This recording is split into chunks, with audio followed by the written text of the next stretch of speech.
up with these new laws. All right, Gemma, thank you. Look, simple message. It's a really simple message to the banks. We know you make big profits. We know you make billion-dollar profits. We know you pay your execs huge salaries. We get that. Just don't treat us like mugs. Well, that's what's been happening. Don't be unfair.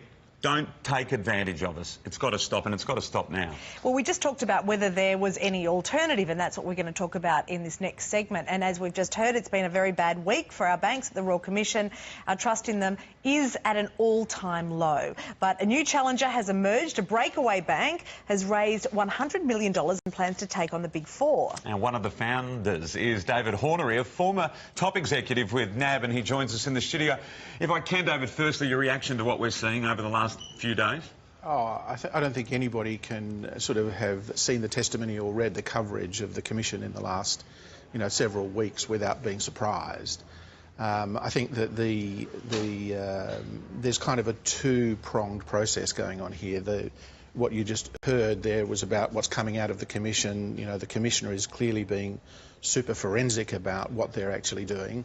And the government has said that it will let it go for as long as it needs to do its job. The other bit that gets a bit less coverage is the pro-competitive measures that the government actually is introducing. They began in the budget last year about bringing competition in, bringing alternatives in, seeking to lift the bar on everybody that is a provider in financial services.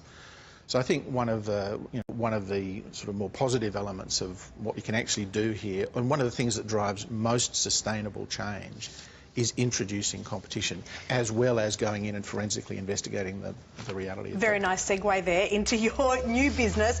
There just couldn't be a better time for it. Tell us about this new business venture. You managed to get $100 million together. Yep. You're saying that you're going to make customers the focus. How are you going to do that when the big banks don't seem to be able to? Well, we focus on small business, right? We're purpose-built just for small business. It is all we do. What we've found is that as the major banks have kind of industrialised their offering, as they've pulled costs out, as they've thinned the coverage at the front line, as they've pointed small business into call centres and so forth, they've stepped further and further away from the kind of relationship banking that small business so desperately wants, and that in many ways what we're doing is going back to building. We had the benefit of starting with a blank sheet of paper to build something that is almost banking as it used to be, or banking as it should be. We feel like the craft of relationship banking small business has actually been lost. So, I mean, what we'll do, sort of at a macro level, we only do small business. Our bankers are passionate about it. We're completely transparent with everything we do. At a micro level, we turn everything around in 5 days. Basically, you've got the banker that's sitting across the table is able to make a decision. And that's what people want. We also know that there's a great appetite for this, but for whatever reason, despite everything that we've heard over the last few days, there's a reluctance from people and business to leave the big four banks. They feel there's somehow better security there, or they know at the end of the day, even though if they're maybe being taken advantage of, everything's going to be all right with them. What do you say to that? Well, I mean, we modelled ourselves on the challenger banks in the UK. The UK is a very, very similar market to the one that we have here. And sort of 7, 8, 9 years ago, a series of challenger banks set up there to fundamentally challenge the incumbency of what was also quite an oligopolistic market. And they were hugely successful. I think your point, Basil, in some ways is that trust is earned. If you want to bring customers across, you have to be able to consistently deliver a very differentiated proposition.